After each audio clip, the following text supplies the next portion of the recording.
టాలీవుడ్ లో అక్కినేని నాగచైతన్య సమంతలకు సంబంధించి ఎలాంటి పర్సనల్ అప్డేట్ వచ్చినా దాని గురించి తెలుసుకునేందుకు అందరూ ఇంట్రెస్ట్ చూపిస్తారు. ఎందుకంటే ప్రేమించి పెళ్లి చేసుకున్న ఓ జంటగా ప్రేమికుల్లో అక్కినేని అభిమానుల్లో వీరంటే ఒక ప్రత్యేకమైన అభిమానం ఉంది. 2017లో పెళ్లి చేసుకున్న వీరిద్దరూ 2021లో కొన్ని కారణాల వల్ల విడాకులు తీసుకొని ఎవరి లైఫ్ ను వారు లీడ్ చేస్తున్నారు. అయితే నాగచైతన్య అయినా సమంత అయినా పర్సనల్ గా ఏదైనా పోస్ట్ చేసినా కామెంట్ చేసినా అది వైరల్ గా మారడం మనం చూస్తున్నాం. కొన్ని సందర్భాల్లో ఇద్దరు మళ్ళీ కలిసిపోతున్నారా అనే వార్తలు కూడా వచ్చాయి. ఈ క్రమంలోనే ఇప్పుడు ఇద్దరు ఒకే వేదికను షేర్ చేసుకోవాల్సి వచ్చింది. సమంత సిటాడెల్ వెబ్ సిరీస్ లో నటించిన విషయం తెలిసిందే. వాస్తవానికి అమెరికాకు చెందిన సిటాడెల్ వెబ్ సిరీస్ ని ఇండియన్ వెబ్ సిరీస్ గా రూపొందించారు. అమెజాన్ ప్రైమ్ ఈ వెబ్ సిరీస్ కి సంబంధించిన ఒక ఈవెంట్ ను ముంబైలో ఎంతో గ్రాండ్ గా నిర్వహించింది.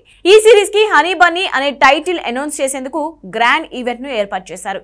ఈ ఈవెంట్ కు టాలీవుడ్ కి చెందిన ఎంతో మంది ప్రముఖులు కూడా హాజరయ్యారు. వారిలో అక్కినేని నాగచైతన్య కూడా ఉన్నాడు. నాగచైతన్య సమంత విడిపోయిన తర్వాత ఇద్దరు కలుసుకున్నదే లేదు. అదిగాక ఈ ఈవెంట్ లో ఒకే వేదికను ఇద్దరు షేర్ చేసుకోవడం అనేది ఇప్పుడు చర్చనీయాంశంగా మారింది. ఈ వేదికపై ఇద్దరు కనిపించడం అందరినీ ఆశ్చర్యపరిచింది. ఇప్పుడు ఈ వీడియో సోషల్ మీడియాలో వైరల్ గా మారుతోంది.